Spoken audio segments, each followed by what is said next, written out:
My educational channel విద్యా ఉద్యోగ సమాచారానికి స్వాగతం. Daily GK and current affairs ఇవాళ 232 వీడియో. ఈరోజు కూడా చాలా ముఖ్యమైన లేటెస్ట్ కరెంట్ అఫైర్స్ ఉన్నాయి. మీ కాంపిటేటివ్ ఎగ్జామ్స్కి సంబంధించి ప్రతిరోజు 10 క్వశ్చన్స్ ఇస్తున్నాను. ఛానల్ని సబ్స్క్రైబ్ చేయండి, వీడియోను లైక్ చేయండి. వాట్సాప్ గ్రూప్ యొక్క లింక్ అయితే మీ కామెంట్ సెక్షన్లో ఇస్తున్నాను. ఇక ఫాస్ట్గా ఈరోజు 10 క్వశ్చన్స్ మరి వాటి బ్యాక్గ్రౌండ్ మొత్తం కూడా డిస్కస్ చేద్దాం. వీడియో మాత్రం 10 మినిట్స్ లోపే క్లోజ్ అవుతుంది, గమనించండి.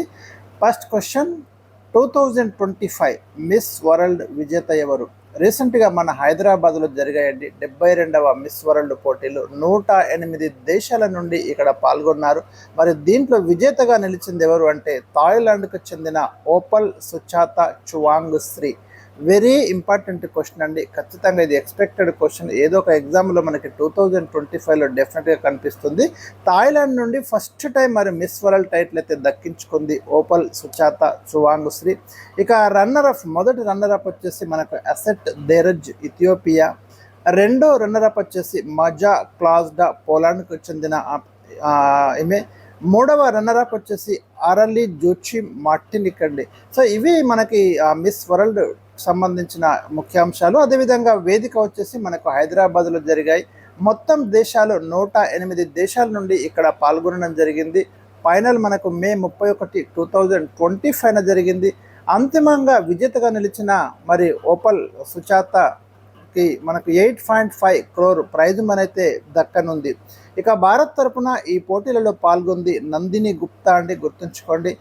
మిస్ వరల్డ్ ఆర్గనైజేషన్ CEO ఎవరున్నారంటే ప్రజెంట్ అయితే జూలియా మోర్లే. ఈ పేరు కూడా గుర్తుంచుకోండి. Chairperson and founder of the Miss World Organization Julia Morley. ఇక బ్యూటీ విత్ పర్పస్ విజేత వచ్చేసి మనకి మోనికా కెజియా అండి, ఇండోనేషియా. ఇది గుర్తుంచుకోండి. మిస్ వరల్డ్ హ్యుమానిటేరియన్ అవార్డు ఎవరికి ఇచ్చారు అంటే ప్రముఖ నటుడు సోనూ సూద్కి ఇచ్చారండి. కరోనా కాలంలో ఆయన అందించిన సేవలకు గాను మిస్ వరల్డ్ హ్యుమానిటేరియన్ అవార్డు అయితే దక్కింది. వెరీ వెరీ ఇంపార్టెంట్ అండి. ఇక question number 2, Miss World global అంబాసిడర్గా ఎవరు ఎంపికయ్యారు? ఇది కూడా చాలా ముఖ్యమైన ప్రశ్న అండి. మిస్ సుధారెడ్డి అయితే మనకు మిస్ వరల్డ్ గ్లోబల్ అంబాసిడర్గా ఎంపిక కావడం అనేది జరిగింది. Miss world beauty with purpose brand అంబాసిడర్గా Sudha Reddy ఎంపికయ్యారు. Indian philanthropist and business women as it's first ever global ambassador. గుర్తుంచుకోండి, ఈ పేరు చాలా చాలా ముఖ్యం. క్వశ్చన్ నెంబర్ 3, ఇటీవల గువాహటి విశ్వవిద్యాలయం శాస్త్రవేత్తలు మేఘాలయలో కనుగొన్న కొత్త రకం చేపలు ఏవి? ఇలాంటి ప్రశ్నలు మనకు కాంపిటేటివ్ ఎగ్జామ్స్లో మరి అప్పుడప్పుడు అడుగుతున్నాడండి. సో ఇలాంటి ఏవైనా కూడా కొత్త రకం జీవులు, కొత్త రకం ప్రాణులు ఎక్కడైనా ఎవరైనా సైంటిస్టులు ఐడెంటిఫై చేసినప్పుడు తప్పకుండా మనం వాటిని నోట్ చేసుకోవాలి. షిస్తూరా డెన్సిక్లావా అనే చేప రకాన్ని వీళ్ళు కనుక్కున్నారు. వీటి ప్రత్యేకత ఏంటంటే ఈ చేపల తోకపై నల్లటి చారలున్నాయి. ఇతర గుహజాతి చేపలకు భిన్నంగా వీటిలో పిగ్మెంటేషన్ ఉండడం, కంటి చూపును నిలుపుకునే శక్తి ఉంటుంది అని ఈ సైంటిస్టులు అయితే కనుక్కున్నారు.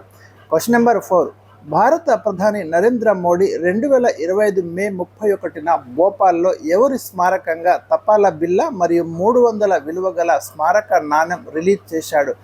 చాలా చాలా ముఖ్యమైనటువంటి ప్రశ్న అండి ఇది. మనకి ఇండోర్ రాణి అహల్యాబాయ్ హోల్కర్ 300 జయంతి సందర్భంగా భారత ప్రధాని భోపాల్లో మరి తపాలా పోస్టల్ స్టాంపు, అదేవిధంగా 300 వాల్యూ ఉన్నటువంటి ఒక కాయిన్ అయితే రిలీజ్ చేయడం జరిగింది.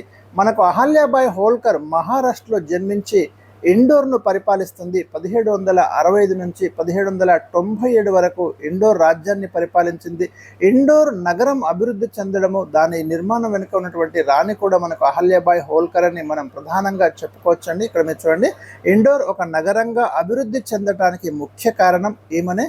1780లో ప్రసిద్ధ కాశీ విశ్వనాథ ఆలయ పునరుద్ధరణ మరియు మరమ్మత్తు, అనేక దేవాలయాలను పునరుద్ధరించడం జరిగింది అహల్యాబాయ్ హోల్కర్ ద్వారా.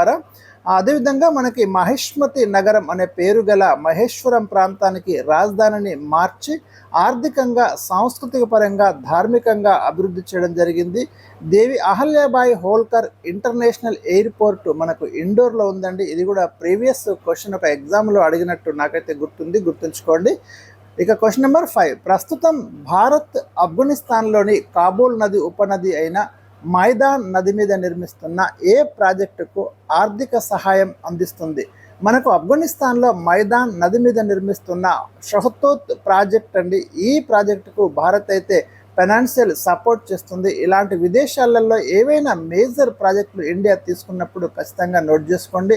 మీకు ఇరాన్లో చాబహార్ పోర్టు కూడా ఇండియా సపోర్ట్ చేస్తుంది. సో ఇలాంటివి అయితే మనకు అడగడానికి అవకాశం ఉంది. క్వశ్చన్ నెంబర్ 6, ప్రపంచంలో అత్యధిక దివ్యాంగుల జనాభా ఏ దేశంలో ఉంది? పర్సన్స్ విత్ డిజబిలిటీ వచ్చేసి మనకి ఇండియాలోనే ఉందండి. ఇక్కడ చిన్నారుల్లో 1.7% దివ్యాంగులు ఉన్నట్టు మనకు రీసెంట్గా ఒక రిపోర్ట్ అయితే వచ్చింది. Invisible no more UNICEF report 2025 ప్రకారం ఇండియాలోనే ఎక్కువ దివ్యాంగుల పాపులేషన్ అనేది మనకి ఉందండి. క్వశ్చన్ నెంబర్ 7, 2025 జూన్ 2న ఇటలీలోని ఏ అగ్నిపర్వతం బద్దలైంది? మౌంట్ ఎట్నా అండి. ఇది మీరు ఇండియన్ వరల్డ్ జాగ్రఫీలో చదువుతారు, కంటిన్యూగా అడుగుతున్నటువంటి ప్రశ్న. సిసిలీ తూర్పు తీరంలో ఇది ఉంటుంది, మౌంట్ ఎట్నా వాల్కనో. మరి రీసెంట్గా ఇది బద్దలు కావడం జరిగింది. క్వశ్చన్ నెంబర్ 8, 15th బ్రిక్స్ వాణిజ్య మంత్రుల సమావేశం 2025 మేలో ఎక్కడ జరిగింది? ఇది బ్రెజిల్లో జరిగిందండి. 15వ బ్రిక్స్ వాణిజ్య మంత్రుల సమావేశం రీసెంట్గా. క్వశ్చన్ నెంబర్ 9, ఇజ్రాయెల్ గాజాపై చేస్తున్న యుద్ధానికి సంబంధించిన ఆపరేషన్ పేరు ఏమిటి? ఆపరేషన్ గిడియన్స్ చారియట్స్ అండి. గాజాపై ఇజ్రాయెల్ చేస్తున్న ఆపరేషన్ యుద్ధం. టెస్ట్ క్రికెట్ ఏ హిస్టరీ పుస్తక రచయిత ఎవరు? టిమ్ విగ్మోర్ అండ్ మార్క్ విలియమ్స్ సంయుక్తంగా ఈ పుస్తకాన్ని అయితే రాయడం జరిగింది. టెస్ట్ క్రికెట్ ఏ హిస్టరీ అనే పుస్తకం. సో ఇవి నేను ఈరోజు మీకు అందించిన లేటెస్ట్ కరెంట్ అఫైర్స్ అండి. చాలా ముఖ్యమైన ప్రశ్న అయితే మీకోసం ఇవ్వడం జరిగింది. మరి వీడియోను షేర్ చేయండి, అదేవిధంగా రేపటి కోసం అయితే వెయిట్ చేయండి. Thank you for watching.